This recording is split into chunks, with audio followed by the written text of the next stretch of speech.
Catherine Perez Shakdam. Catherine Perez Shakdam. Catherine Perez Shakdam.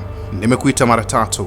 Ndiyo, mara tatu, kwa sababu hadithi yako inaacha wengi midomo wazi. Uthubutu wako unaonekana ni mithili ya aliyeingia baharini usiku wa giza bila taa wala jahazi, akijua mawimbi yanaweza kummeza wakati wowote, lakini bado alihiari kuzama. Lakini nani huyu mwanamke aliyewahi kuizunguka dunia ya siasa za Mashariki ya Kati kwa namna iliyoacha wengi wakijiuliza, alikuwa mwandishi tu au kulikuwa na kitu kingine nyuma ya pazia? Huyu ndiye Catherine Perez Shakdam, mwanamke mwenye asili ya Kiyahudi aliyezaliwa nchini Ufaransa, aliyekulia katika mazingira ya Ulaya na baadaye kusoma na kuishi nchini Uingereza.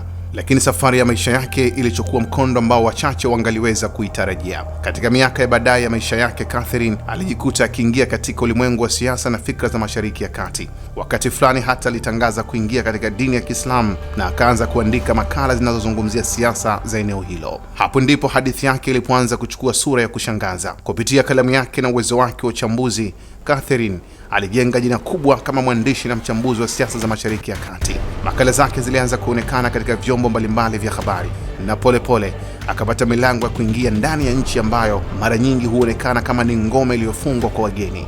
Naizungumzia taifa la Iran. Ndani ya Iran, Catherine hakubaki mgeni wa kawaida.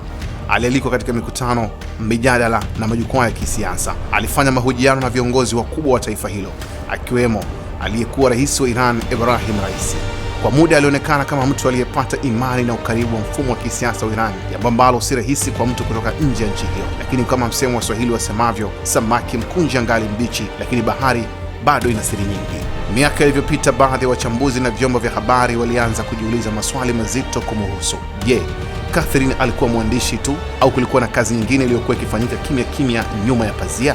Tuhuma zilianza kuibuka dhidi yake kwamba huenda alikuwa akikusanya taarifa nyeti kuhusu mifumo ya ndani ya Iran, ikiwemo mazingira ya kisiasa na namna taasisi zake zinavyofanya kazi. Wapo waliodai kwamba huenda alikuwa na uhusiano na taasisi za kijasusi za Magharibi, madai ambayo mara nyingi yamehusishwa na idara ya ujasusi ya Israeli, Mossad.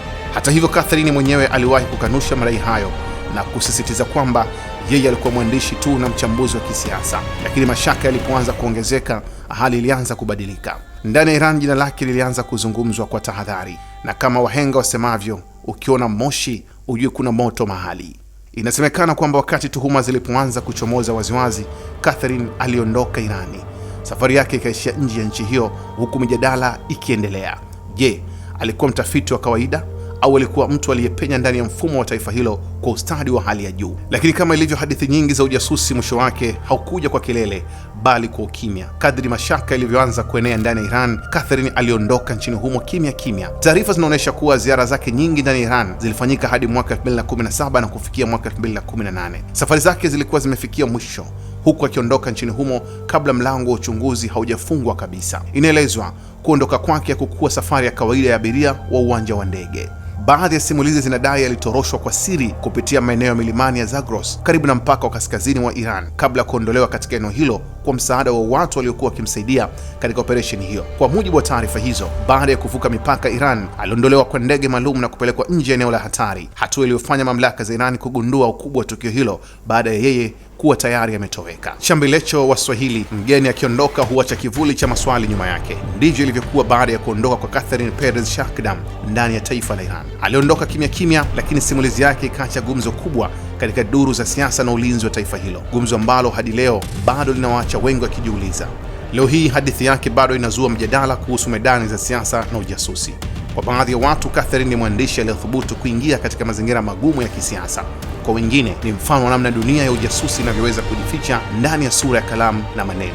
Lakini jambo ni moja, halipingiki: hadithi ya Catherine Perez Shakdam imeacha alama katika mijadala ya siasa za Mashariki ya Kati. Hadithi ya mwanamke ambaye aliingia ndani ya milango iliyolindwa sana na akatoka huku akiacha maswali mengi kuliko majibu.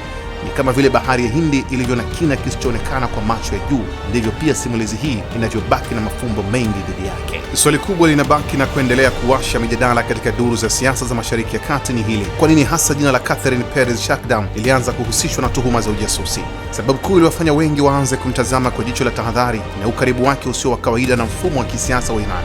akiwa mgeni kutoka Ulaya, Catherine aliweza kupata nafasi ambazo hata baadhi ya waandishi wa ndani hawakuwa rahisi kuzipata. Aliandika makala katika vyombo vinavyohusishwa na taasisi za serikali, alialikwa kwenye mikutano ya kisiasa na kidini, na hata kufanya mahojiano na viongozi wa juu wa taifa hilo. Kwa wachunguzi wa masuala ya ulinzi, ukaribu wa aina hiyo kwa mtu kutoka nje ulionekana kama jambo lisilo la kawaida. Ndipo minong'ono ya mashaka ikaanza kuchipua polepole. Zaidi ya hapo, baadhi ya wachambuzi walidai kwamba kupitia safari zake na maandishi yake, Catherine aliweza kuelewa kwa karibu namna mifumo ya kisiasa na kijamii ya Iran inavyofanya kazi. Ndipo baadhi ya vyombo vya habari na wachambuzi wa siasa wakaanza kudokeza uwezekano wa uhusiano wake na taasisi za ujasusi za Israel, Mossad, madai ambayo yaliendelea kuzua mjadala mkubwa katika medani za siasa za kimataifa. Hata hivyo, Catherine mwenyewe amewahi kusisitiza mara kadhaa kuwa yeye ni mwandishi na mchambuzi wa kisiasa tu, akikanusha kabisa madai ya kuwa sehemu ya operesheni yoyote ya kijasusi. Hivyo basi, simulizi ya Catherine Perez Shakdam inaendelea kubaki kati ya ukweli unaojulikana na maswali ambayo bado hajajibiwa. Kwa upande mmoja, ni hadithi ya mwanamke aliyefanikiwa kuvuka mipaka ya kiutamaduni na kisiasa na kuingia ndani ya mfumo mgumu wa taifa la Iran. Kwa upande mwingine, ni simulizi inayowakumbusha wengi kwamba katika ulimwengu wa siasa na ujasusi, mara nyingi ukweli huonekana wazi kama mwanga wa mchana, bali hujificha kama kivuli cha jioni, kinachowafanya wengi kujiuliza, je, Catherine